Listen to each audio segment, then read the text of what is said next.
안녕하세요. 반갑습니다. 샘물 특수상대성 이론 개념 강의 시작해 보도록 하겠습니다. 물리학이라는 과목을 이제 고전 물리학과 현대 물리학이라고 두 가지로 나눠보자면, 이제 또 고전 물리학에는 두 가지 큰 기둥이 있습니다. 고전 물리학을 이루고 있는 큰 기둥 두 가지가 있는데, 그게 바로 뉴턴 역학하고 전자기학이거든요. 근데 저희가 이제 뉴턴 역학은 지금까지 배웠던 역학이라고 좀 생각을 하시면 되고, 전자기학 같은 경우는 요거 다음 단원에서 이제 배우게 됩니다. 자, 그리고 현대 물리학을 이루는 두 가지 큰 기둥은 양자역학하고 상대성 이론이거든요. 그래서 양자역학 같은 경우는 물리학 1에서는 사실상 안 배운다고 보시면 되고, 물2에서 이제 가볍게 다루게 됩니다. 그리고 이제 상대성 이론 같은 경우도 이제 여기서 오늘 다룰 부분인 거죠. 그래서 현대 물리학의 산물인 이 상대성 이론에 대해서 배워볼 건데, 이제 개정 전에는 이 물리학 1이라는 과목 개정 전에는 이제 물리 1이었거든요, 이름이. 근데 그 물리 1 시절에는 특수 상대성 이론과 일반 상대성 이론, 그러니까 상대성 이론이 두 가지가 있어요. 특수랑 일반이 있는데, 그걸 모두 다 물리학 1에서 배웠었는데, 이제 개정이 되면서 물리학 1에서는 특수 상대성 이론을, 그리고 물리학 2에서는 일반 상대성 이론을 배우고 있습니다. 근데 오늘 그래서 이제 우리는 물리학 1이기 때문에 특수 상대성을 배우게 될 텐데, 기존에 우리가 고전 역학을 이해하는 방식으로는 좀 납득이 안 가는 부분이 많이 있으실 거예요.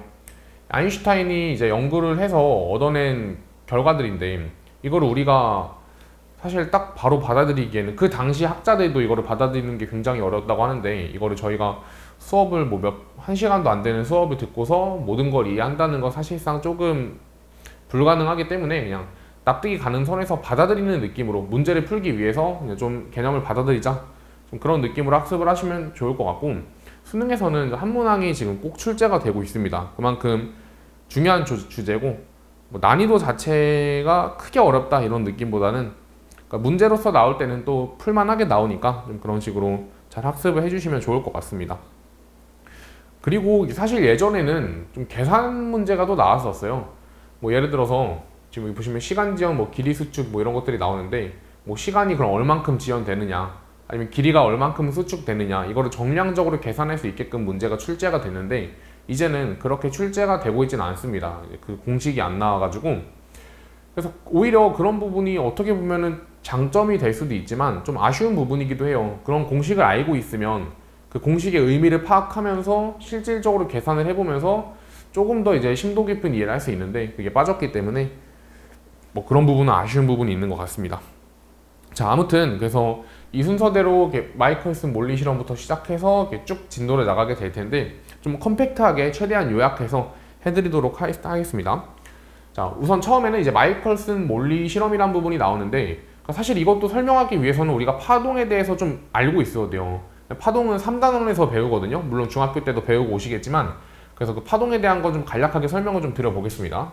자, 파동이란 건 뭐냐면 에너지를 전달하는 현상을 우리가 파동이라고 부르는데, 그러니까 예를 들어서 제가 이제 이야기하는 거 있죠. 내가 목소리를 내는 것도 결국에는 음파라는 파동이거든요. 근데 이게 상대방한테 전달되려면 반드시 뭐가 필요하냐면 매질이라는 게 필요합니다. 그래서 매질은 약간 이름에서 좀 유출해 볼 수 있는데, 매개체 역할을 하는 물질이라고 생각을 하시면 돼요. 그래서 내 목소리, 음파를 매개체, 그러니까 전달을 시켜주는 거죠. 상대방의 귀까지.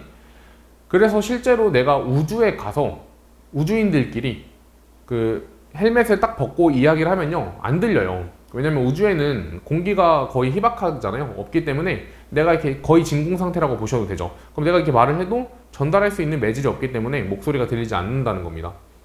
근데 이제 지구 안에서는 공기가 충분히 있기 때문에 내가 이야기를 하면은 상대방이 그걸 들을 수가 있는 거죠. 그래서 아무튼 간에 파동에는 매질이 필요한데, 빛도 파동이거든요, 결국에. 그럼 빛도 매질이 필요하겠죠. 그래서 이 당시 학자들은 그러면 빛의 매질이라는 걸 우리가 에테르라고 해보자. 가정을 하자, 에테르. 그럼 빛도 이런 매질을 통해서 이동을 하겠구나 라고 가정을 한 겁니다. 지금 교재 보시면요, 91페이지에 배의 그림 그려져 있죠. 강물이 흐르는 방향을 거슬러 올라가는 게 있고, 그리고 같은 방향으로 움직이는 배가 있는데, 이때는 두 배의 속력이 다를 거예요. 그래서 뭐 당연히 거슬러 올라가는 게 느릴 수밖에 없겠죠. 그래서 여러분들 뭐 무빙워크나 에스컬레이터 같은 거 탈 때도 걸어가면 더 빨리 도착하잖아요. 그냥 내가 걷는 것보다. 그거 생각하시면 될 것 같고, 근데 결국에 이 에테르도 강물처럼 흐름이 있다는 거야. 그래서 오른쪽에 보시면요, 지구가 공전하고 있고 그리고 에테르의 흐름이 있죠. 그래서 그 에테르의 흐름에 따라서 빛의 속력이 달라질 거라고 예측을 한 거죠. 그러니까 내가 예를 들어서 에테르의 흐름이 이런 방향으로 흐른다고 가정을 해보겠습니다. 이렇게 오른쪽으로 이렇게. 그러면 오른쪽으로 가는 빛의 속력은 더 빨리 갈 테고 왼쪽으로 가는 건 더 느릴 테고, 그렇죠? 그래서 이제 어떤 실험을 진행한 거냐면 이 마이컬슨과 몰리라는 사람이 광원은 이제 빛의 근원이에요. 여기서 빛이 딱 나온다고 생각하시면 됩니다. 빛이 딱 쏴줬더니 이렇게 쭉 이동하죠. 그리고 얘는 뭐냐면 반거울이라는 건데, 반거울은 뭐냐면 반은 반사시키고 반은 통과시키는 거예요. 그래서 하나는 그럼 어떻게 되겠어요? 경로를 조금 그려드리겠습니다. 하나는 빛이 반사돼요, 위로 이렇게. 그리고 하나는 쭉 앞으로 가겠죠. 그럼 앞으로 간 빛은 다시 이렇게 반사가 돼서 이렇게 해서 검출기에 도착을 할 테고, 그리고 이 위로 간 빛은 여기도 거울이거든요. 이렇게 반사가 돼서 아래로 이 빛 검출기에 도착을 할 거라는 겁니다. 근데 내가 좀 보시면은 이렇게 갔다가 이렇게 돌아오고, 얘는 위로 갔다가 아래로 돌아오잖아요. 이 경로랑 이 경로가 물론 길이는 같지만 이 에테르의 흐름이 다르기 때문에 뭐 상대적으로 어때요?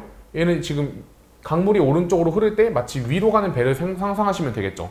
그래서 결론적으로는 이렇게 그 가정을 한 거예요. 이 에테르라는 게 있기 때문에 내가 이 검출기에 도착하는 속력은 다를 거라는 거죠.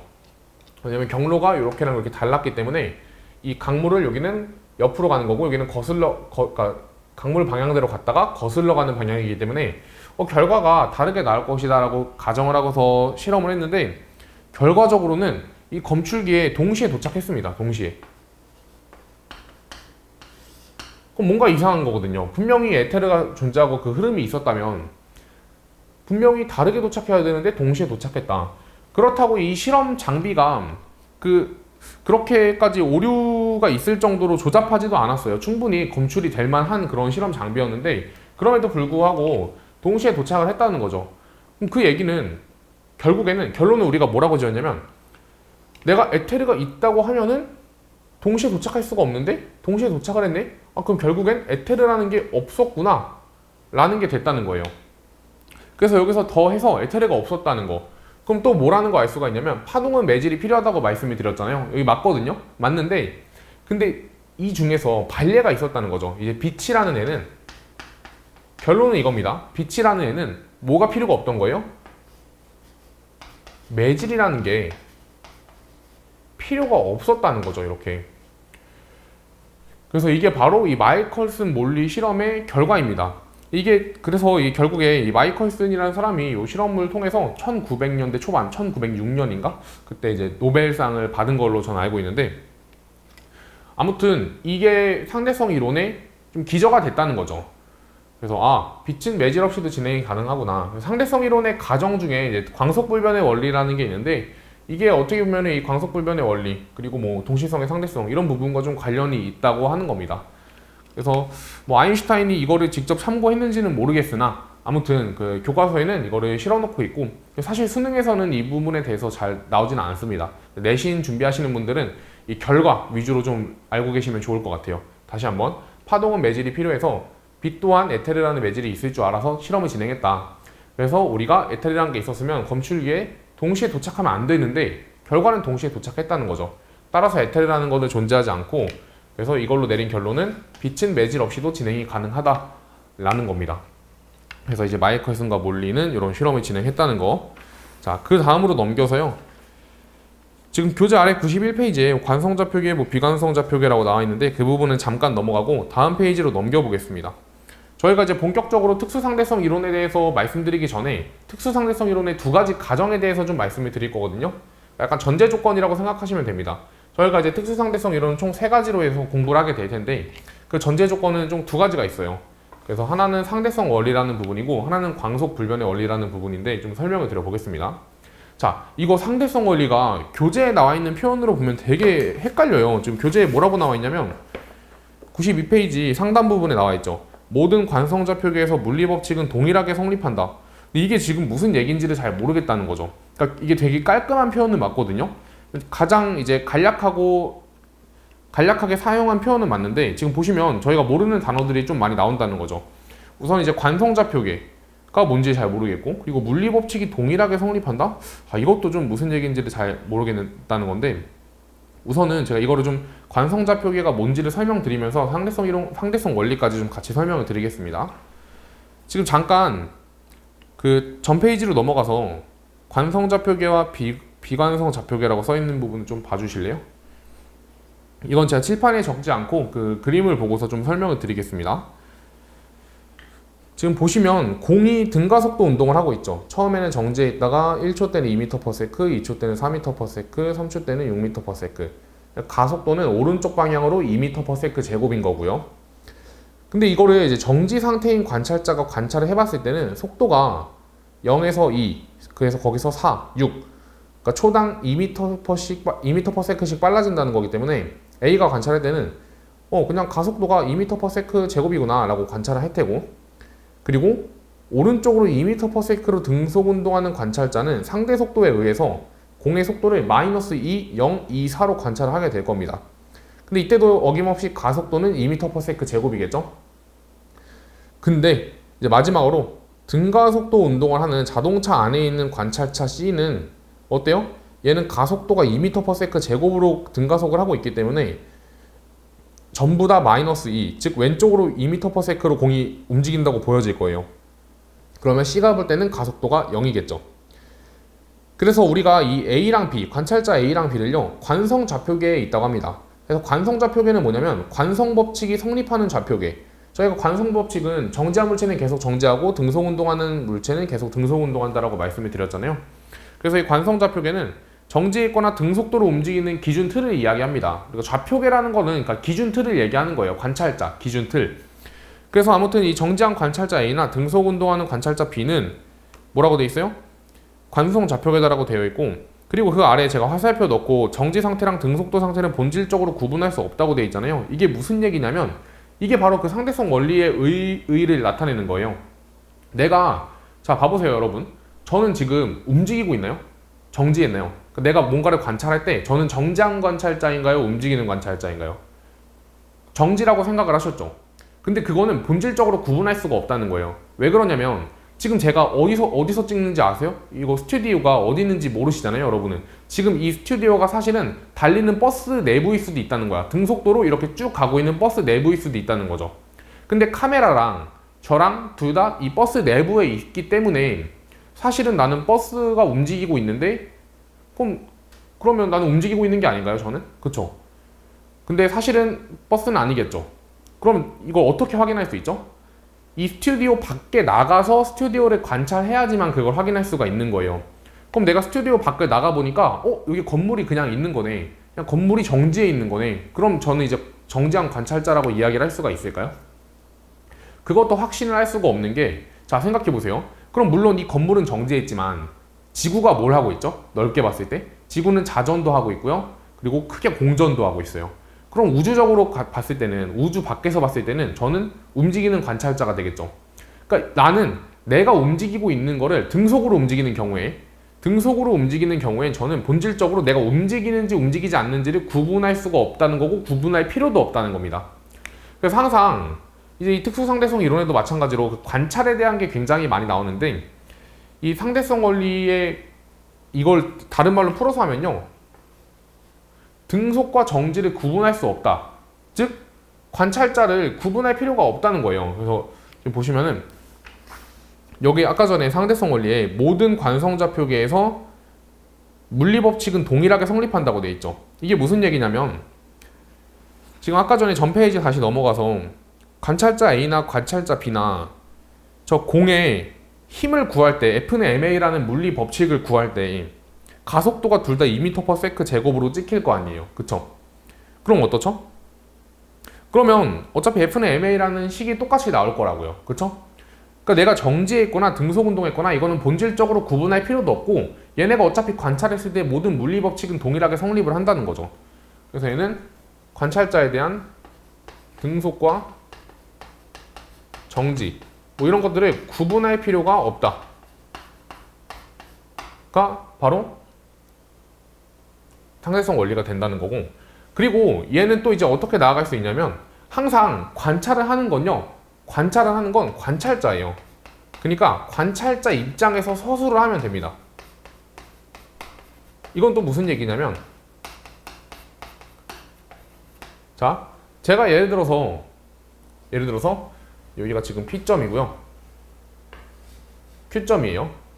제가 좀 멀리 써보겠습니다.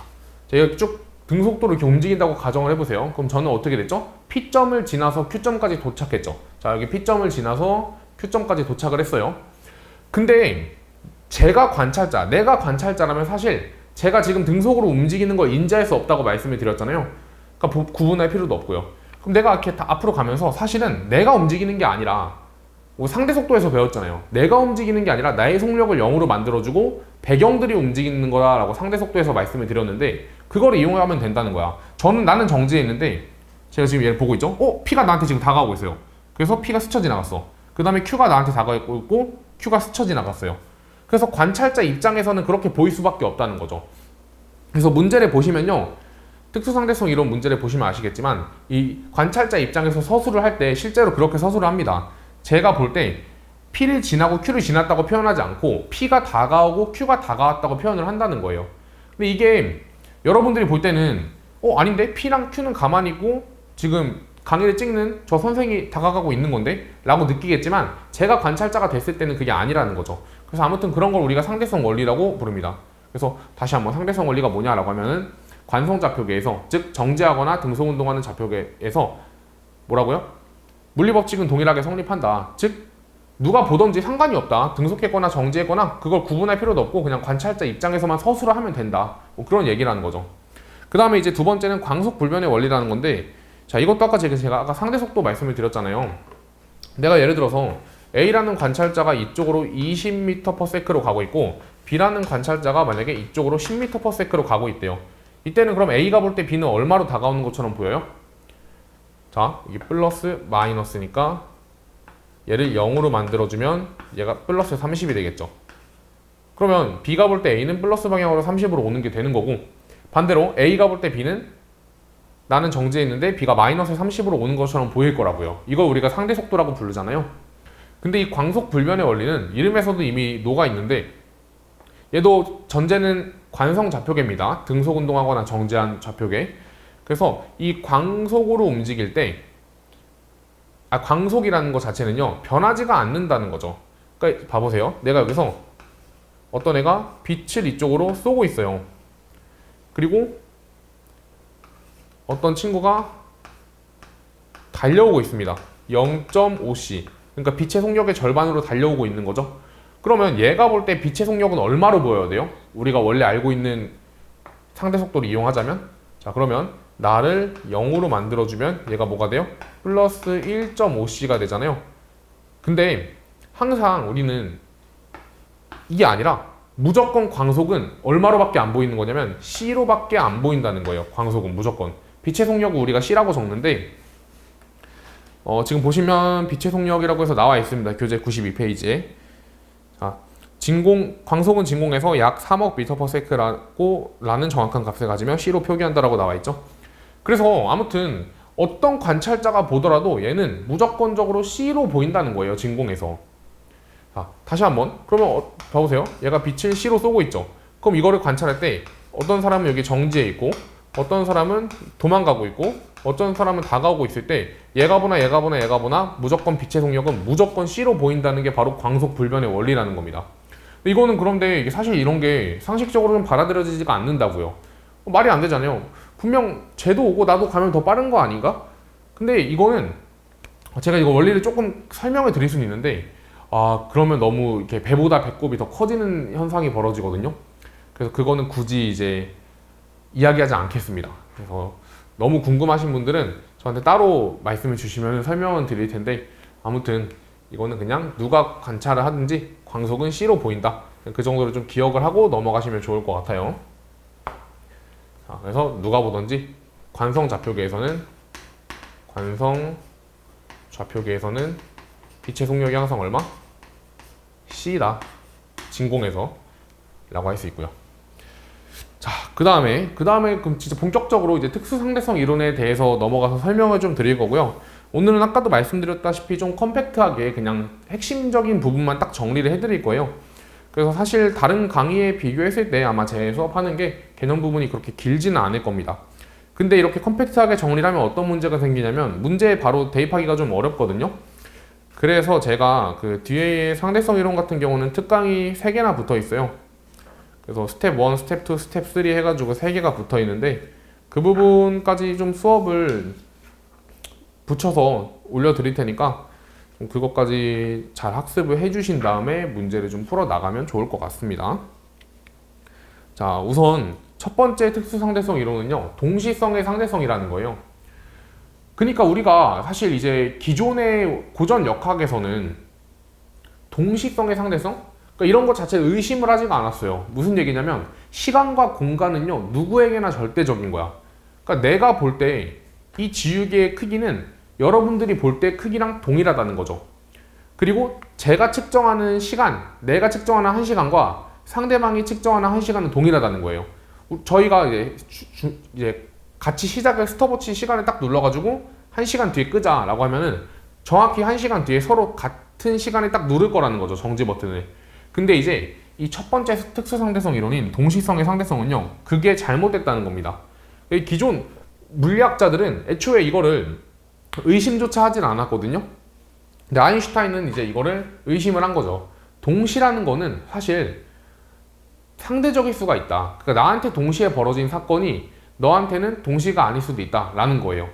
그래서 이거를 설명드리기 위해서 지금 교재에 있는 그림을 좀 그려보겠습니다. 어떻게 되어 있냐면 우주선이 있죠. 굉장히 빠른 우주선이 있으면 이렇게. 그리고 가운데에 뭐가 있냐면 광원이 있어요. 아까도 말씀드렸다시피 광원은 빛을 쏘는 물질이에요. 그래서 제가 이거를 노란색으로 그려보겠습니다. 헷갈리지 않게. 광원이 있고요. 그리고 이 양쪽 끝에 빛을 감지할 수 있는 빛 검출기가 있습니다. 그리고 이 우주선은 이쪽으로 달리고 있고요. 굉장히 빠른 속력으로. 그리고 이 안에 내부의 관찰자 A가 있고, 그리고 밖에 외부의 관찰자 B가 있는 거예요. 자, 그러면 제가 질문을 해보겠습니다. 질문을. 만약에 이 거리가 같다면 A는 요 광원에서 발사된 빛이, 방출된 빛이 검출기, 이건 뭐라고 할까요? C랑 D라고 할까? 1이랑 D라고 하죠. 1과 2. 검출기 1과 2 중에 어디에 먼저 도착하겠어요? A가 볼 때는? 당연히 동시에 도착하겠죠. 왜냐면 빛의 속력으로 같은 거리를 달렸기 때문에. 왜냐면 봐보세요. 지금 이거 우주선이 굉장히 빠른 속력으로 움직이고 있다고 말씀을 드렸잖아요. 근데 제가 아까 그 얘기했죠. 이 스튜디오는 사실 커다란 버스 안에 있을 수도 있다. 근데 그 안에 있는 관찰자는 그걸 인지하지 못한다고요. 그렇기 때문에 이 A라는 사람은 자신이 V로 달리고 있다는 걸 인지할 수가 없어요. 그냥 방 안에 가둬져 있는 거야. 방 안에. 그럼 이 방에 갇혀져 있는 A는 광원에서 방출한 빛이 같은 거리만큼 달렸기 때문에 이 검출기 1과 검출기 2에서 동시에 빛이 검출된다고 이야기를 할 거라는 거죠. 근데 그러면 A 입장에서는요, 이렇게 얘기하겠죠. 검출기 1과 검출기 2에서 빛이 도착하는 사건은 동시에 발생했어 라는 거예요. 근데 고전 물리학에 의하면 당연한 거죠. 그게 B가 볼 때도 그렇게 보여야 돼요. B가 볼 때도. 자, 봐보세요. 자, 근데 B가 볼 때는 어떻게 보이냐면 제가 여기다 좀 그려보겠습니다. B가 볼 때 얘가 점점점 앞으로 나가겠죠. 그럼 자, 처음에 광원에서 빛이 쏜 거예요. 이렇게. 그렇죠? 근데 이 우주선은 계속 움직이고 있어. B가 볼 때는 이 우주선이 움직인다고요. 그럼 우주선이 이렇게 나아가겠죠. 이렇게. 근데 우주선이 나아가는 동안 이 방출된 빛도 계속 나아가겠죠. 이렇게. 그럼 어떻게 돼요? 자, 여기 검출기가 있었고 여기도 검출기가 있었죠. 그 우주선은 계속 오른쪽으로 움직이기 때문에 어디에 먼저 닿을 수밖에 없어요? 왼쪽 검출기에 먼저 닿을 수밖에 없다는 거죠. 그래서 다시 한번 A가 관찰할 때는 어떻게 된다고? 1과 2에 동시에 도착해. 이렇게 이야기를 하겠지만 B가 볼 때는 어때요? 아닌데? 1에 먼저 도착하고 그 다음에 2에 도착하던데? 이렇게 결론이 다를 수가 있다는 거죠. 그게 바로 동시성이라는 거는, 동시라는 거는 누구에게나 절대적인 게 아니라 상대적이라는 거예요. 근데 이게 빛의 속력이 같다는 전제 때문에 가능한 거죠. 그러니까 옛날에는 이거 어떻게 해석했을 거냐면 A한테 벌어진 사건이 동시라면 당연히 B한테 벌어진 사건도 동시겠지. 그러면 우주선이 이렇게 이동하기 때문에 빛의 속력이 오른쪽으로 가는 게 더 빠르면은 얘가 딱 도달할 때도 도달할 수 있겠네. 뭐 이런 식으로 해석을 했을 수도 있겠지만 빛의 속력은 항상 어디서나 동일하기 때문에 애초에 이런 해석은 불가능하다는 거고, 아무튼 간에 그래서 어떻게 된다는 거예요? 아, 누군가 관찰하느냐에 따라서 결과가 다르게 나올 수도 있구나 라는 겁니다. 그래서 우리가 이거를 동시성의 상대성이라고 부르고, 이거에 대한 자세한 얘기는 제가 이번 강의 끝나고 그 특강 부분에 따로 붙여서 올려드리도록 하겠습니다. 자, 그 다음에 이 시간지연이란 부분은 뭐냐면요. 시간지연. 자, 시간지연. 이거는 교재 오른쪽 페이지 보시면 되고요. 관찰자는 상대방의 시간이 느리게 가는 것으로 관찰된다 라고 나와 있잖아요. 자, 이거는 어떤 식으로 좀 설명을 드릴 거냐면, 저 봐보세요. 이번에는 여기 똑같이 우주선이 있고요. 이 안에 관찰자 A가 있고 밖에 관찰자 B가 있습니다.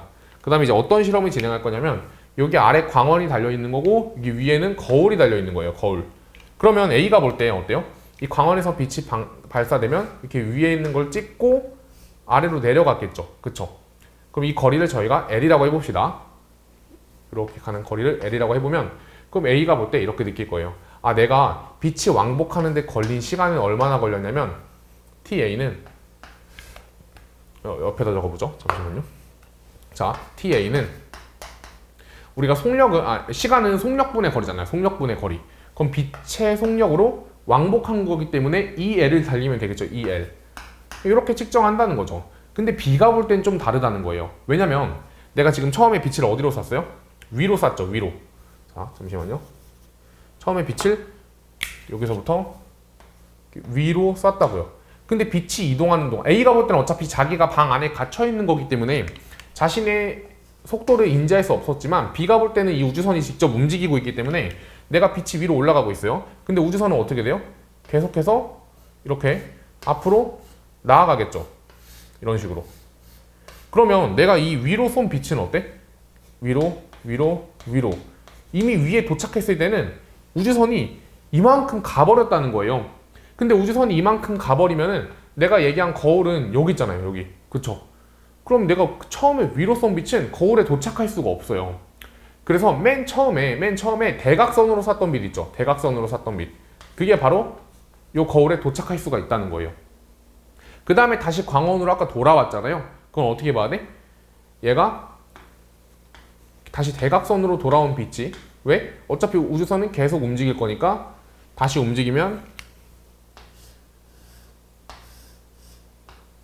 이렇게 돼서 아까 처음에 쐈던 광원으로 다시 도착할 수가 있겠죠. 그럼 이렇게 약간 대각선으로 간다는 얘기예요. 그러면 B가 관찰할 때는 어때요? B가 관찰할 때는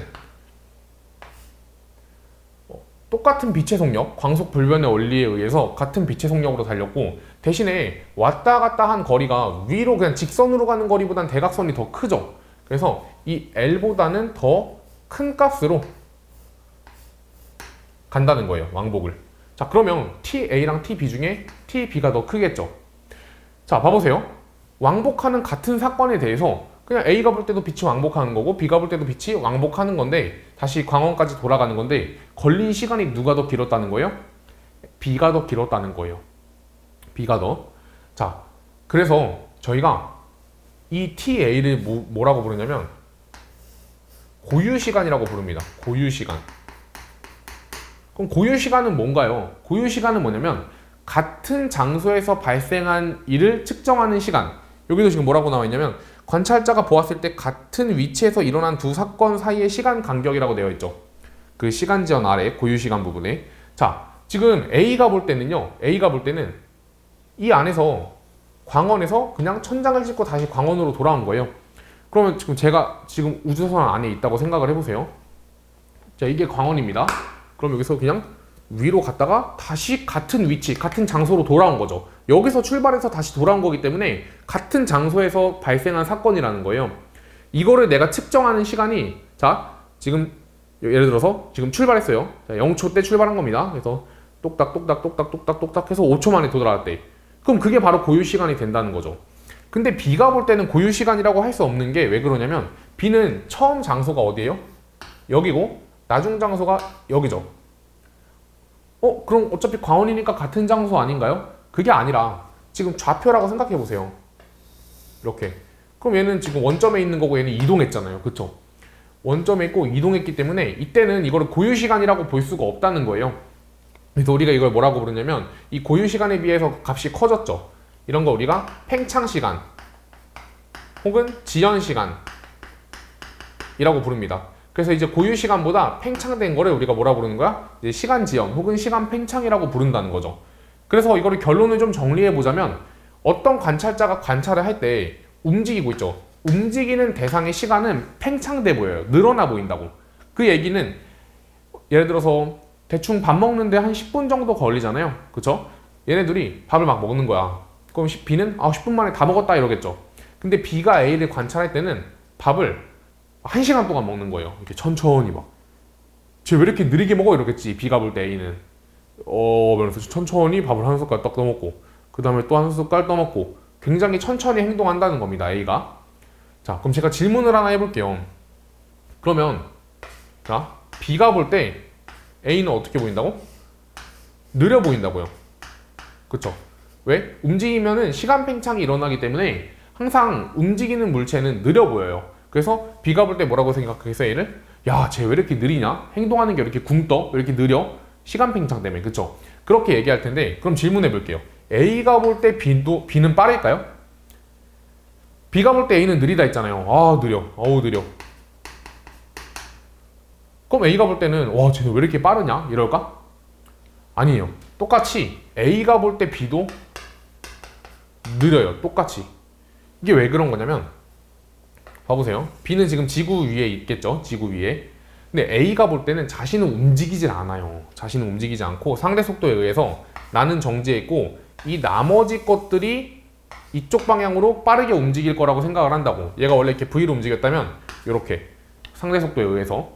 그럼 사실상 A는 나는 가만히 있는데 이 지구를 포함한 B가 이쪽으로 움직이고 있는 거죠. 그러니까 지구가 마치 커다란 우주선이 됐다고 생각하시면 돼요. 근데 얘가 움직이면은 느려 보인다 했잖아요. 그쵸? 움직이면 느려 보인다고. 그럼 얘가 지금 움직이고 있기 때문에 A가 볼 때는 그럼 얘가 느려 보이는 거예요. 그럼 이제 얘도 얘기하겠지. 쟤 B 왜 이렇게 느려? 왜 이렇게 굼떠? 왜 이렇게 느려? 근데 B가 볼 때도 A는 왜 이렇게 느려? 그러니까 서로가 서로를 느리게 본다는 거예요. 그러니까 이것도 아마 기존의 관념으로는 좀 이해가 안 갈 수도 있는데 그냥 받아들이시면 됩니다. 그냥 그게 팩트예요. B가 볼 때는 A가 느린 거고 A가 볼 때는 B가 느린 거고 그러니까 서로가 서로를 느리게 본다는 거죠. 근데 이게 현실에서는 적용이 안 돼요. 그러니까 현실이라는 거는 물론 이것도 현실이긴 하겠지만 저희가 일상생활을 얘기하는 겁니다. 달리기를 해봤어요. 달리기를 했는데 이제 어떤 친구는 이 A라는 친구는 거의 다 도착했고 B라는 친구는 여기 있어요. 그럼 얘네는 이제 뭐라고 생각하겠어? B가 볼 때 A는 쟤 빠르다. 근데 A가 볼 때 B는 쟤 느리다. 이렇게 얘기를 하겠죠. 그러니까 반드시 상대적이란 말이야. A가 볼 때 B가 느리다면 B가 볼 때 A는 빠를 수밖에 없어요. 그쵸? 근데 얘는 뭐라고? A 왜 이렇게 느리냐? 근데 A가 볼 때도 뭐라고? B 왜 이렇게 느리냐? 그러니까 얘는 이렇게 측정할 거야. 내가 밥 먹는 시간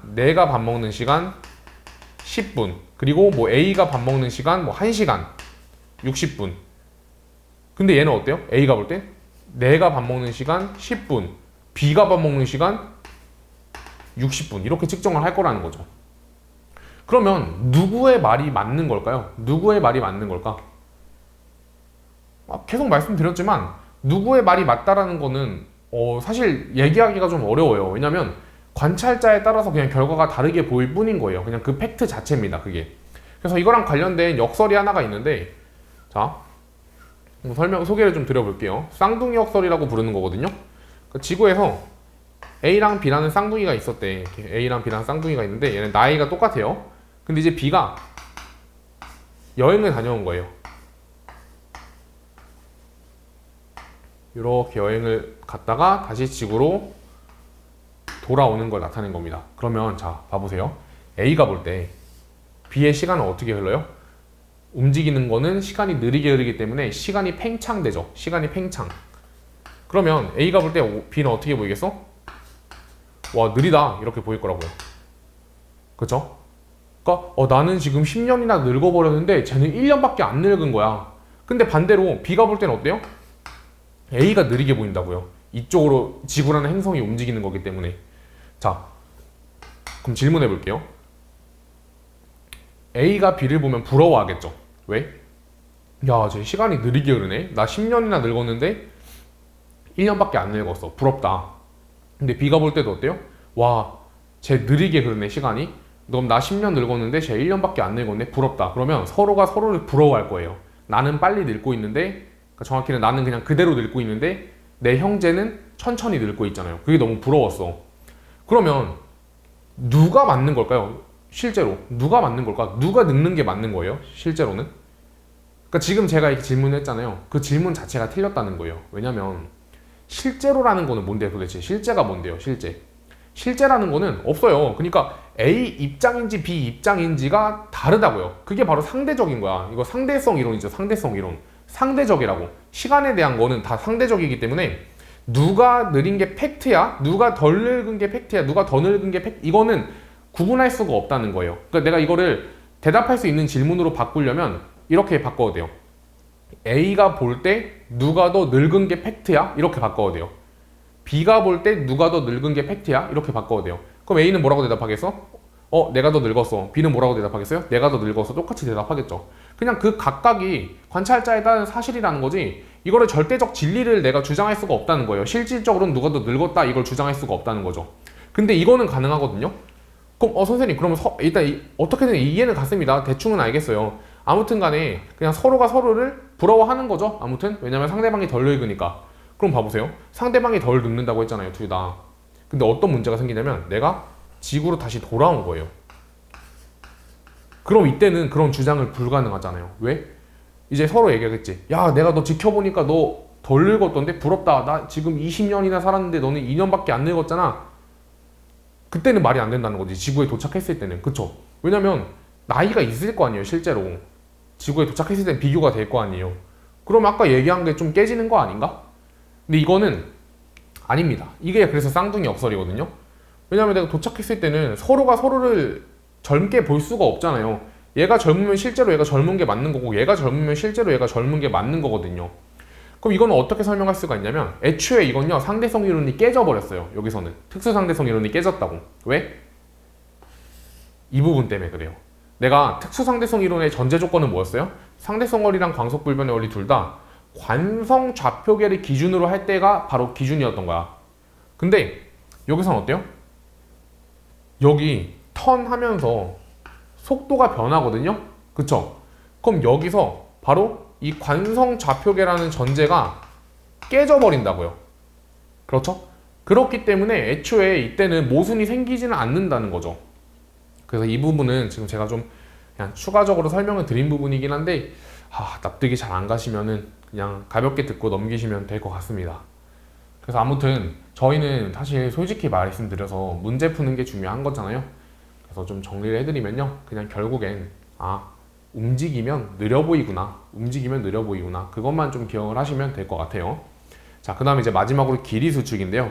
이것도 사실 외우기만 하시면 돼요. 움직이면 느려 보이구나, 움직이면 짧아 보이구나, 이겁니다. 자, 이거는 왠지를 좀 말씀을 드려보자면,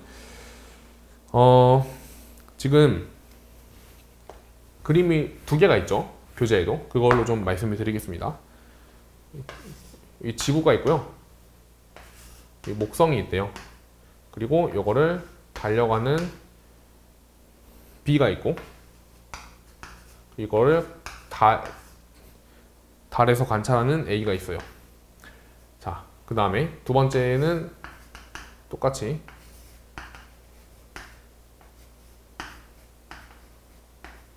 이렇게 되어 있죠. 자, 근데 B 입장에서 한번 살펴볼까요? B 입장에서는 내가 지구를 지나고 내가 목성을 지나는 게 아니에요. 그냥 나는 가만히 있었는데 지구랑 목성이 다가오고 있는 거죠. 이렇게. 그렇죠? 그럼 B는 이렇게 느껴질 거예요. 지구가 나를 지나갔네. 그 다음에 목성이 나를 지나갔네. 지구가 내 아래를 지나갔네. 목성이 내 아래를 지나갔네. 이렇게 관찰을 한다는 거죠. 자, 그리고 A가 볼 때는 어때요? A가 볼 때는 그냥 말 그대로 B가 움직여서 지구를 지나가고 목성을 지나가겠구나 라고 측정을 한다는 거죠. 그러면 질문해 볼게요. A가 관찰할 때 B가 지구를 지나고 목성까지 도착하는 데 걸린 시간을 TA. 그리고 B가 볼 때 지구가 B를 지나고 목성이 B를 지나는 데 걸린 시간을 TB 라고 둔다면 두 시간은 같을까요? 같지 않습니다. 왜냐면 여기서 고유 시간을 너가 정해줘야 돼요. 고유 시간. 고유 시간은 뭐냐면 얘가 바로 고유 시간이 돼요. 왜죠? 아까 제가 고유 시간에 뭐라고 얘기했죠? 기억나세요? 고유 시간은 하나의 장소에서 관찰되는 사건, 하나의 장소에서 관찰되는 사건의 그 시각 차이를 구한 게 바로 고유 시간이 된다고. 근데 B가 느낄 때 어때요? 자기 바로 아래라는 하나의 장소에서 지구가 먼저 스쳐 지나간 거고 그 다음에 목성이 또 같은 장소를 스쳐 지나가겠죠. 그거를 측정한 거기 때문에 이 TB가 바로 고유 시간이 되는 거야. 그럼 그로 인해서 이 TA는 뭐가 되겠어요? 얘는 팽창 시간이 되겠죠. 팽창 시간. 그쵸? 그럼 이 거리를 한번 구해볼 거거든요. 이 거리를 내가 L이라고 놔보자. 그럼 이 거리는 어떻게 구할 수가 있죠? L은 V 곱하기 TA가 되는 거고 여기 거리를 제가 그냥 스몰 l이라고 놔볼게요. B가 관찰하는 거리 얘기하는 겁니다. 그러면 그 L은 V 곱하기 TB가 되는 거예요. 그러면 지금 어차피 V는 똑같고 TB가 TA보다 작기 때문에 식을 이렇게 쓸 수가 있겠죠. 자, 그러면 이 지구랑 목성 사이 거리는요, 누가 관찰할 때가 더 큰 거예요? A가 관찰할 때랑 B가 관찰할 때 중에? 당연히 A가 관찰할 때가 더 클 수밖에 없다는 거죠. 자, 결론을 지어 드릴게요. 결론은 뭐냐면 움직이면요. 움직이는 거. 내가 관찰할 때 움직이면 짧아 보여요.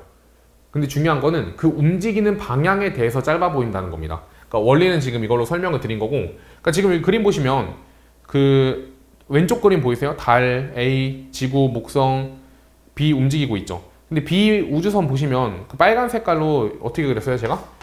요렇게 돼 있으면은 이거를 제가 요렇게 그렸죠.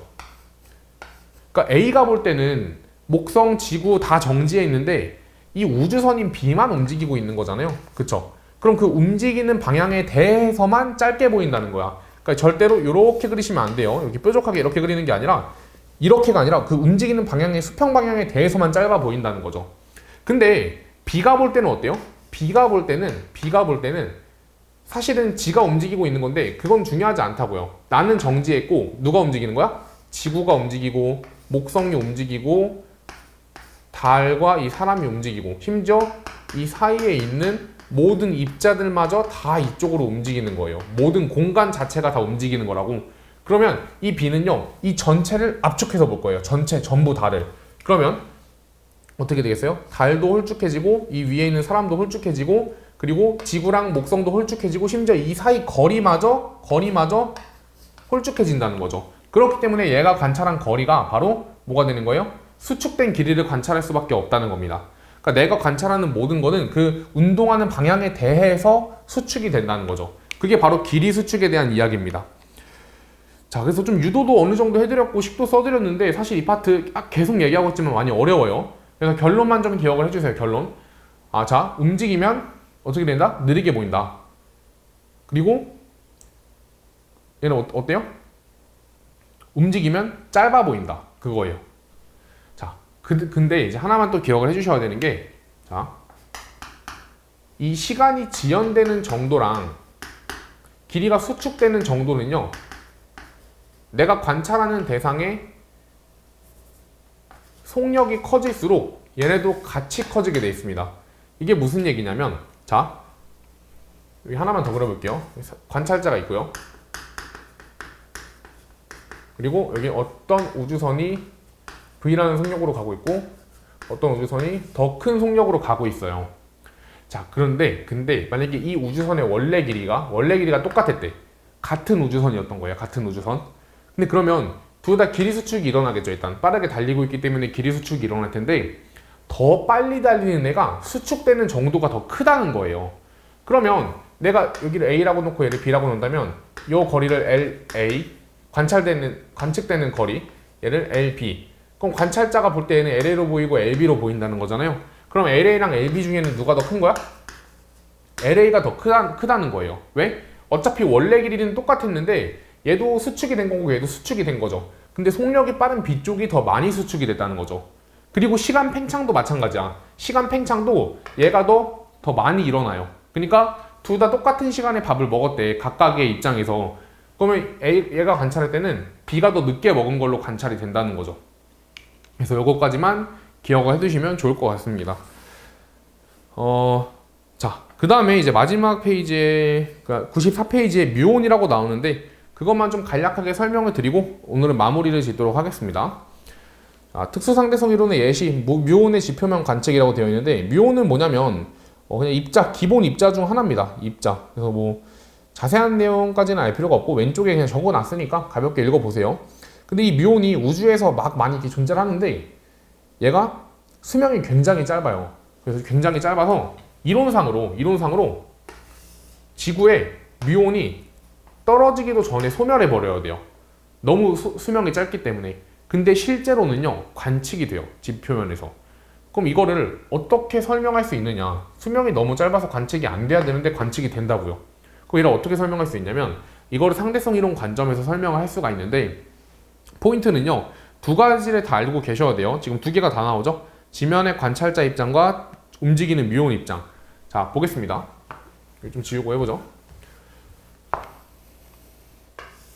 산을 제가 이렇게 막 그려놨죠? 이렇게 이런 식으로. 여기서 뮤온이 떨어지고 있어요. 근데 이거를 지표면에 있는 관찰자 입장에서 봤을 때는 뮤온은 원래 여기서 소멸해야 된다고. 그쵸? 하지만 뮤온의 고유 수명을 t라고 논다면 이 관찰자가 볼 때 뮤온은 진짜 빠르거든요. 이거 빛의 속력하고 거의 가까워요. 막 0.9c 이런 식으로 된다고 쳐볼게. 그럼 뭐 빛의 속력이 거의 90%죠. 그럼 이때는 이 뮤온의 시간이 팽창돼요. 시간이 지연된다고. 시간이 팽창된다고. 그러면 얘 수명이 지면의 관찰자 입장에서는 늘어나는 거예요. 큰 값으로. 그러면 수명이 늘어났기 때문에 달릴 수 있는 거리가 늘어나겠죠? 그렇기 때문에 지면까지 도달할 수 있구나 라고 설명을 한다는 거죠. 관찰자 입장에서는. 근데 뮤온 입장에서는 어떠냐? 뮤온 입장에서는요. 자, 뮤온 입장에서는 내가 이렇게 달리고 있는 건데 사실상 아까도 말씀드렸지만 내가 달리는 게 아니라 이 온 세상이 나 쪽으로 다가오고 있는 거거든요. 그렇죠. 그러면 이 움직이는 방향에 대해서 짧아 보인다고 했잖아요. 짧아 보인다고. 그러면 이 산의 높이조차 어때요? 산의 높이조차 이런 식으로 짧아 보인다는 거예요. 그럼 내가 여기서 출발했으니까 여기서부터 출발하겠죠? 그럼 달려야 되는 거리가 어때요? 이거보다 어때? 짧죠? 굉장히. 그럼 내가 수명이 짧더라도 얘는 수명 어차피 고유 수명 그대로 측정이 될 테니까 뮤온 입장에서는 내 수명이 짧더라도 달려야 되는 거리가 짧기 때문에 지표면에 도착할 수가 있다고 설명을 한다는 겁니다. 그래서 지금 방금 말씀드렸던 게 이제 뮤온에 대한 이야기고 이것도 사실 수능에서 나온다기보다는 내신에서 종종 출제가 되고 있습니다. 그래서 그 정도로 보시면 될 것 같고 오늘 쭉 설명을 드렸는데 계속 말씀드리고 있지만 이거 사실 지금 오늘 말씀드린 부분으로는 아마 이해가 잘 안 가시는 부분도 충분히 있을 거라고 생각을 합니다. 그러니까 제가 어느 정도 좀 컴팩트하게 설명을 드리기 위해서 뭐 생략한 부분까지는 없는데 굉장히 좀 집약적으로 설명을 드렸고 그러니까 이거를 조금 이제 풀어서 다음 시간에 그 특강 부분에서 좀 설명을 드리도록 하겠습니다. 그래서 그것까지 좀 잘 들어주시고 그 다음에 이해가 안 가는 것들은 따로 질문을 해주시면 좋을 것 같습니다. 오늘 수업 들어주시느냐고 고생 많으셨고 다음 시간에 뵙는 걸로 하겠습니다. 감사합니다.